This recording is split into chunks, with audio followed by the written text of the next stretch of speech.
Sam, welcome to the Flawless Growth Podcast. I am very excited to have you here. Thank you. Thank you for having me on. Absolutely. Okay, so you've been in Dao House for 13 years from what my research shows. What first Mhm. brought you there and how's your role evolved throughout these years? I first came on board with Dow House actually as a volunteer. So the Nice. owner of Dow House is a Wudang Taoist priest from the mountains in China. Mhm. So he studied from the age of 6 to 16 in the temples and came over in his 20s, so in the 90s, to spread Taoism to America. And I met him in about 2010 and started studying with him in San Francisco. That's where I'm from. And when I went back out in the spring, or he came back out in the spring of 2012, he mentioned that he had bought a property in Estes, which isn't too far from where I have family. So I came out actually as a volunteer for a week to study Tai Chi and Qigong and volunteer and enjoy the mountains. And, after being here for another retreat, we had discussions about me coming on board to work with him, and Awesome. I ended up taking a position. So, Very good. yeah, And how was that experience, that volunteer experience for you? Like what did you start doing through that week that you had there? cleaning because Cleaning. the place wasn't open yet. It Okay. had been closed. It was abandoned, actually. The Oh. previous owners had closed it down the year before, so it wasn't occupied. So we were just going through and cleaning out. Oh my goodness, the crevices, and it was a entertaining experience. That's what I'm going to say about that. There was lots of fun things you find that people leave. But yeah, so lots of cleaning and lots of just getting ready for the grand opening that was the following month. Got So it. Okay. yeah, And so it was a little bit because it wasn't open yet, you were mostly cleaning, so you didn't get a lot of like correct. the experience of what it would be open. So you think you got very interested mostly because of what he was telling you and how he explained that the business was going to be? Yeah, essentially it's the mission. The Hmm. mission is what has led me here and what has kept me here. Because the land that Dow House sits on is called the Tahosa. It's called the Tahosa Valley is where it's located. And the natives who inhabited this land 1,000, 2,000 years ago called this the Valley of Peace. So Oh, this is an area where they would come, lay down their arms, counsel, lead vision quests, have ceremony, so it's always held an essence about it. And whenever we have retreats, whenever we have events, like we just had our Universal Consciousness Festival a couple weeks ago, each group, each individual who comes here really has a transformative experience. mhm. And even people who aren't necessarily as plugged in, so to speak, or aware, still feel the effects, right? Very There's nice. still something about it. They're like, my dreams are getting really vivid. I mean, there's some really interesting conversations that we have with guests, and it's always so great to see who arrives, who walks through the door, Mhm, and who leaves, and mhm. the change in the personality, the drop in stress, the just the ability to be able to tackle their daily lives in a very different manner. Beautiful. So that mission is essentially what has kept me here. Mhm. So Beautiful. And what were you doing yeah, before you started in this company? I was doing financial planning. Wow. So I worked. Yes, I did finance before this. So I assisted in an office where we'd manage your accounts. You needed to save for college funds. You wanted to Mhm. save for retirement to buy a house. So I did that as well as, my goodness, waitress, do shows and rock operas, put on productions, Oh, fashion shows, nice. work street fairs, and um, events, larger events and smaller events. Wow. This is when in San Francisco. Yeah. Very cool. So you have expertise in a lot of different areas. Super Yes. Yes. interesting. I love it. And how Yes. was that transition being in an office and now being in a retreat center? Was that like right away like this is for me, or was it a little bit hard at the Mhm. beginning? It wasn't challenging, Good, awesome. because actually when I accepted the position, I had given at that time, it was about a 3-month notice with, Okay. the office that I was working with. Because I just there was one day I woke up and I did not want to. I just remember thinking to myself, I don't want to go to work today. Like I could feel it in my gut that this is no longer what I my passion or what I need to do. So then I started looking at shifting, Uh-huh. right? Because that's I mean, this is what I've always preached to people. So we all need to walk the walk, Walk the right? And that's the betterment for all of us. So when I had that realization. It was probably within just about a month or excuse me, a week or two. Spoke with my boss, and we came to a conclusion. Mhm. And basically, I had 3 months to train some replacements and to work with them. Um, and I was starting a whole new venture in a different area. And I just, instead of staying in San Francisco, I ended up moving here to Colorado. So, Amazing. And I love that you felt that and made the decision right away, even before having something else to replace it with. Because I think a lot of mhm, people, that's where they get stuck. Like, but what am I gonna do? Or I don't know if I'm gonna find something better. And that's why, like, it's uh, that fear of not finding something and not, like, as they say, burning mhm, the boats. So super right. admirable that you did that. Right.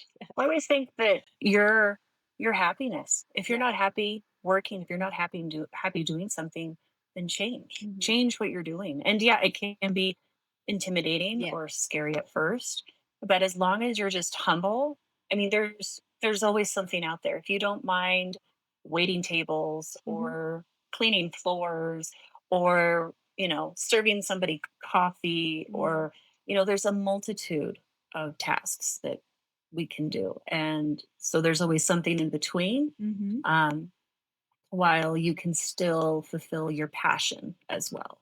100%. Living in San Francisco, there's lots of friends and individuals that I knew that, we call each other the starving artists, right? Because you're the artist on the side, but then you're the Yes. waitress at night, Hmm. or you're shuffling coffee in the morning and then hustling your art during the day, Hmm. but still finding ways to fulfill that passion A hundred inside, percent. 100%. Yeah. And that's, yeah, as you mentioned, that's why a lot of people also start creating like side hustles.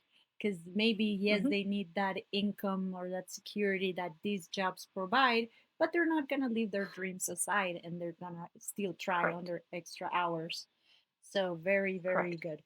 Okay. And can you tell me about the unique challenges that come with a retreat center? Let's talk maybe about the challenges, but also the rewards. So we talk positive and negative here.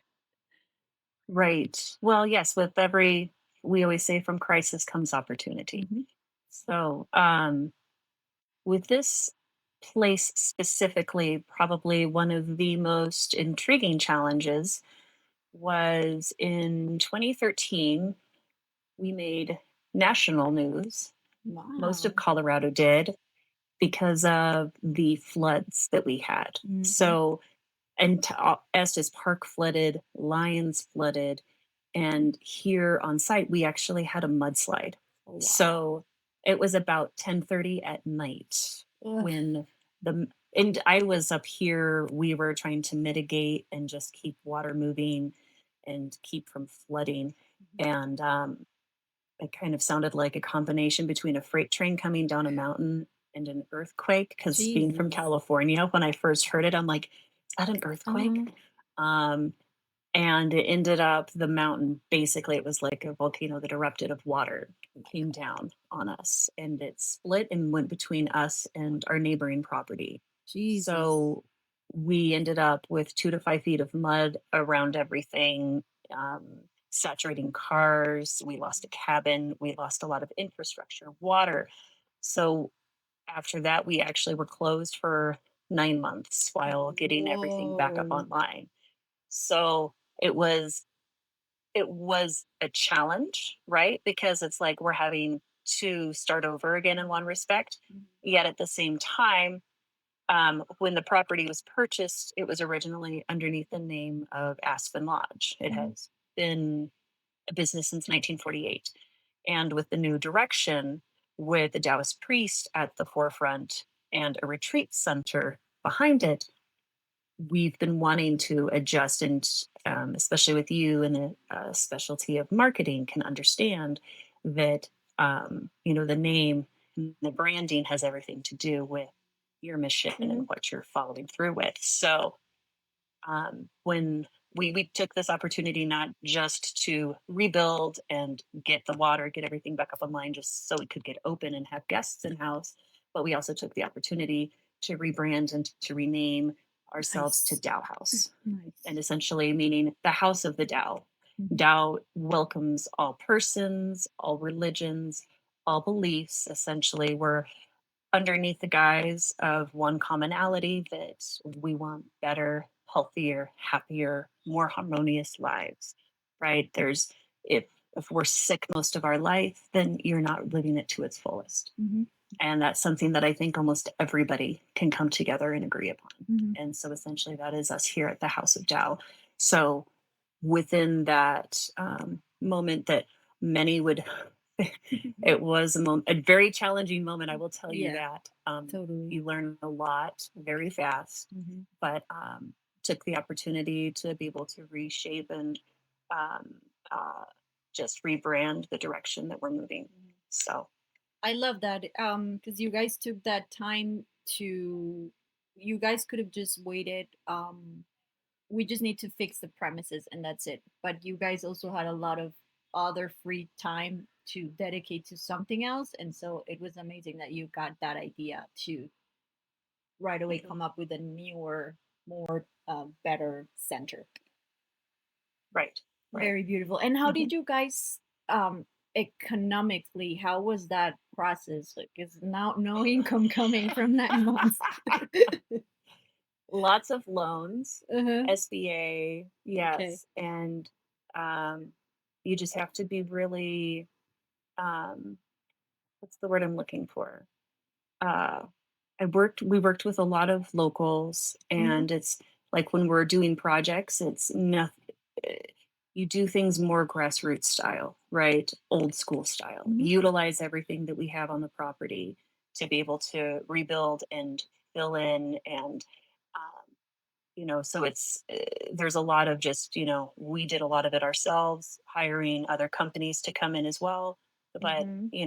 I was basically the project manager leading the entire project. That saves a good chunk of change, right? Instead of Uh-huh. going out and getting Surf Pro or one of those companies to come in. Correct. And then had friends who were also contractors in the area that just jumped on board. They get filled in with their expertise, and we just made a plan and moved forward. So, the more that you can do and dictate yourself, then the more cost effective it is as well, because you're Hmm. looking at all of the numbers as opposed to having another company or somebody else, another general Yeah. contractor, making these decisions and getting the bids. Because, as you know, anytime anybody handles a piece of paper, they always tack on their 10% or Yeah, of course. 15%, and then they pass the paper along to somebody else and they tack on their 10 or Yeah. 15%. So the more that you can do in house, Mhm. and then it's done correctly as well. So Mhm. Agreed. yeah, And congratulations that you guys were able to come out of that. Because 9 months, it's a lot. right. It's a lot. It is. It is. It was a long, cold winter, but hey, it it builds character, that's for Mhm, sure. mhm, 100%. I've heard that Yeah. there are like even in big companies, sometimes the owners or the managers they decide not to give their team as much funds like on purpose because when they give Mhm. them a lot of funds, creativity stops. Like Mhm. they just Yeah. get accustomed to, as you said, like just subbing out everything and Yeah. when they have less things is when you have to kind of like, okay, how am I gonna make this happen with nothing? Yes. Yes. Yes. Yes.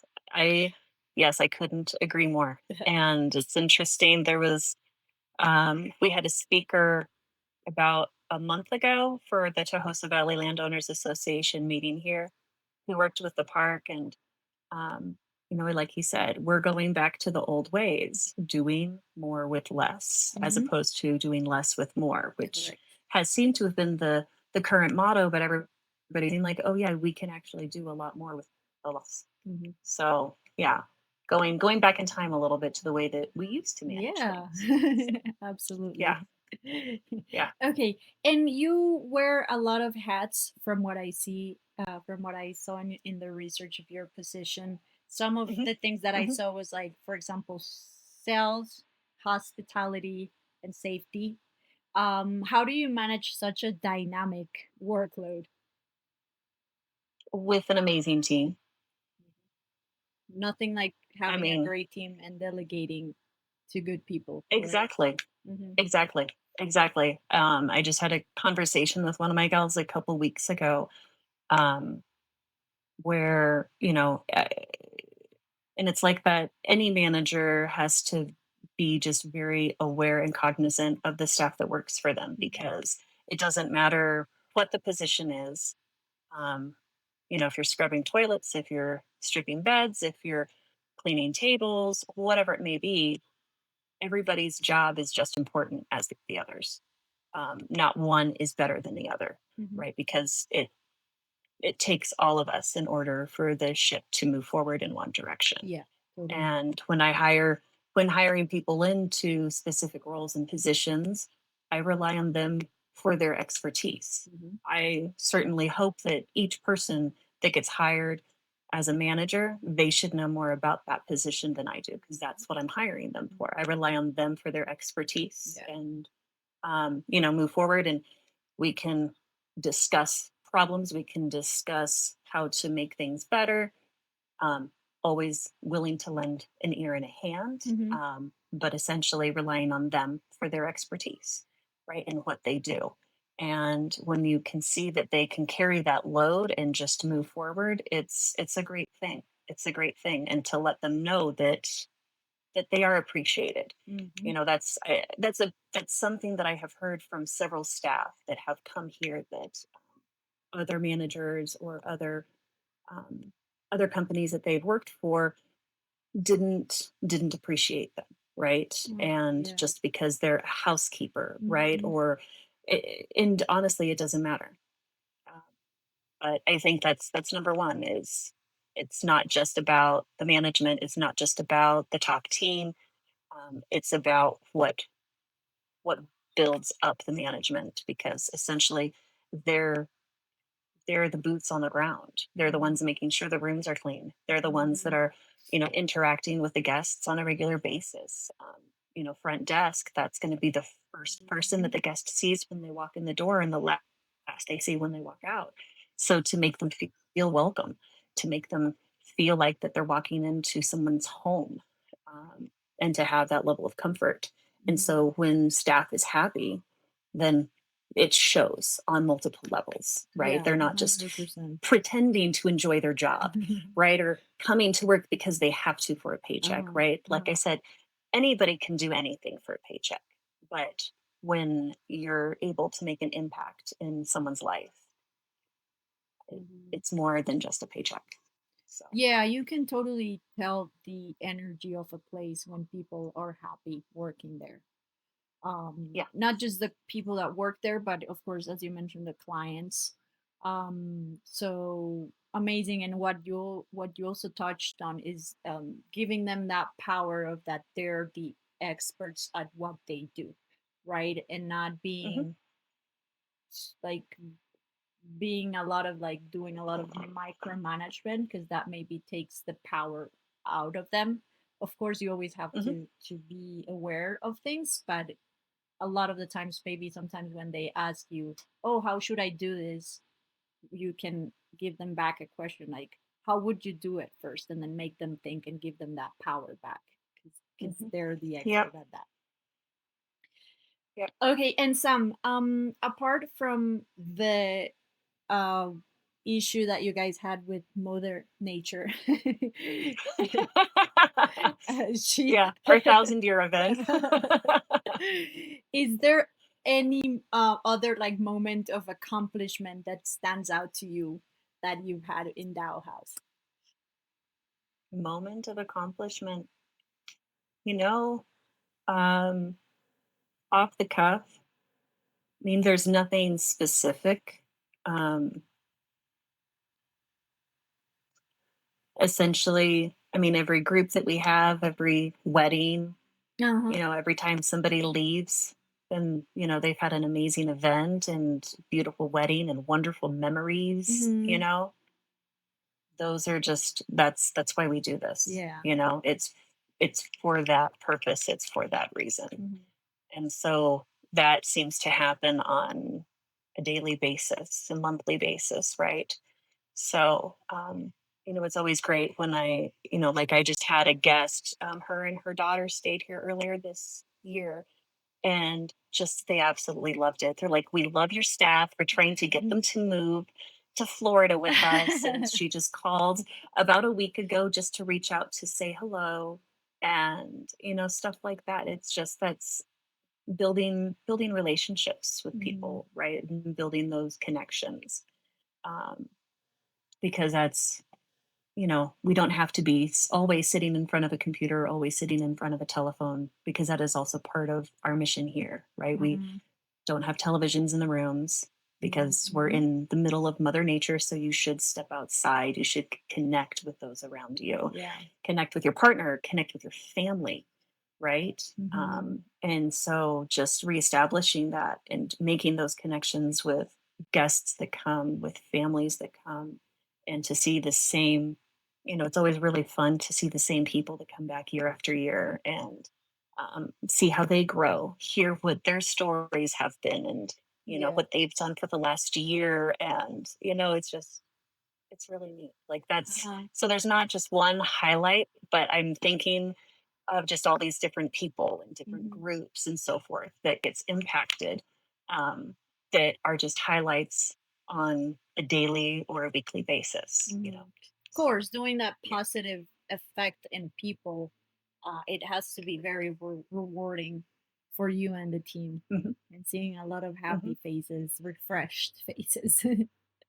Exactly, exactly, exactly. And it makes it so much simpler because when we have those heavy moments and those heavy days, like we tell the staff, it's like we've got a really heavy day today, right? We've got to flip all of the rooms, we've got to do all of this, but we'll make it out on the other end and look what we get at the other end. Uh-huh. So yeah, it's worth it. Beautiful, beautiful. Yeah. Okay. And now touching a little bit, let's talk now about digital marketing. You mentioned that you guys Yes. were did all of that branding part. Is there any other Mhm. strategies that you guys are currently doing for the business related to digital marketing?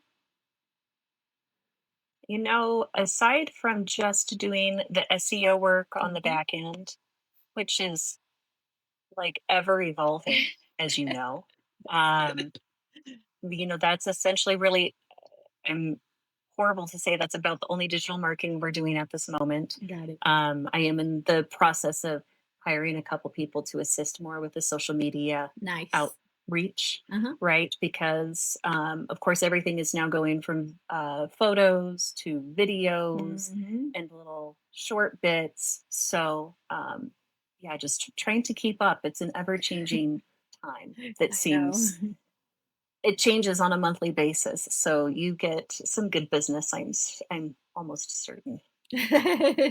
Totally. Yes, all of these platforms, not just social media, but all of the platforms are always changing a lot. And as at least like on my side, you're always having to learn new things because it's just going Mhm. so fast. It's cool, but Yeah, it's definitely sometimes scary. I can Yeah. only imagine, especially the Google changes. They used to change the algorithm, like, once a month, Yes, and they then somebody change told me, they're like, so "Oh, no, it's, much. like, once a week now." Of course it is. Exactly, So, exactly. yeah. It's oh my goodness. Okay, and so SEO, social media marketing, and so right now, if you guys don't do as much digital marketing, the most of the clients you get them through word of mouth, or it just regular marketing, like for example, putting ads in a magazine or things like that. Yeah, a lot of it is it's word of mouth. Mm-hmm. We also work with a lot of the local communities, host local events up here for those who are in the area. Mm-hmm. And then yeah, a lot of word of mouth, and then just kind of going out by foot, meeting people, Mm. um, and outreach in that respect, face to Mm-hmm. face. Yeah, Lots of cool. returned guests, lots of returned groups, because I mean, now who knows? It used to be what, 10 years ago, it was 3 times they'd have to see your logo and your company three Mm-hmm. times, Mm-hmm. and then it would catch. And now I think it's somewhere up at like 7 or 9 times Yes, that they correct. have to see it in order for it to catch, Yeah. right? And so I've always been under the assumption if somebody refers you directly, Mm-hmm. it's like almost 100% guaranteed. Number Yes. one, they're going to reach out to you regardless. And Mm-hmm. then it's just how that rapport goes back and forth, and their experience while they're Mm-hmm. here. Right. So we do put a lot of emphasis on exceeding the expectations of the Mm-hmm. guest while they are here as well. So then, that way they walk away. They're very satisfied. They're very comfortable with what they received, what they were told they would get versus what they actually walked away with. Exactly. So, and I mean, so that's not necessarily direct digital marketing per se, Uh-huh. but in one respect, it is part of marketing Yeah, it's the itself. best So, marketing. The a good yeah, experience is the best marketing. right, Yeah. right. Okay, and apart from you said that one of the challenges is that the digital marketing landscape changes so fast. Is there any other Yes. challenge that you can think about that you guys currently have related to that? Hmm. The digital landscape, it changes very, very fast. And um, yeah, and you just don't know. Everybody changes their metrics of measurement, right? Mm-hmm. So when you're looking at a magazine, for instance, that they're trying to get you to advertise in, and they'll give you the metrics and how many visits, but Mm-hmm. there's so many different ways that you can skew the Yeah. numbers, Yeah. as you are very well aware. So you never know essentially what you're getting, Uh-huh. unless you know the magazine really well, or unless you know that specific, like I said, whether it's a magazine or it's an online firm Uh-huh. that you're working with, unless you know them really well. So, I Yes. prefer just to try to work with the CBB as well, like for that's the Colorado board, Mm-hmm. right? And then have some relations with Estes Park and what they do, because they'll go out and they do some of their marketing as well. Um, so, kind of do other. There's so many other channels of Mm-hmm. marketing besides just through social media, as you had said, and SEOs and so forth. Totally, a So, lot. There's yeah. a lot. And what you said is super important, and I would love for the listeners to keep in mind is that yes, you have to be very aware of the metrics that you are pursuing and the metrics that you want. Because if you're not, yes, sometimes when you work with other companies, they might just tell you, okay, you got all of this traffic, great. What if the traffic is not really very qualified, right? um and also sometimes even Correct. I have that issue with clients, or sometimes they're okay, I want this month, I want revenue, next month I don't care that much about revenue, I care more about leads. And so it's always like moving that post, and it's hard, like it's very important also to guide the person that you're working with so you can focus on that one thing that is the most important for you, and you make sure that you Mhm. direct all of those campaigns to what you need. Because if you're moving things around like all the time, then it's really not gonna give you the best results. Mhm. Okay, Sam, thank you Yes. so much. It was an amazing conversation. Where can people learn Likewise. more? Thank you. Thank you. Where can people learn more about you and about Dao House? They can visit Dao House at dowhouse.com. That is spelled D as in David, A as in Apple, O as in Oscar, House.com. And then I'm on LinkedIn. Mhm. I don't update my profile very often, but I know I'm there. And then I have a website as well. So yeah. Okay, perfect. Yeah, sometimes we All do right. that. I, I Um, worry about the business, not my personal profile. true. So True, true, yeah. true. That happened to me the other time. I was like, I haven't updated this in forever. I have to update it, and I updated it. Yes. Yes. Yes.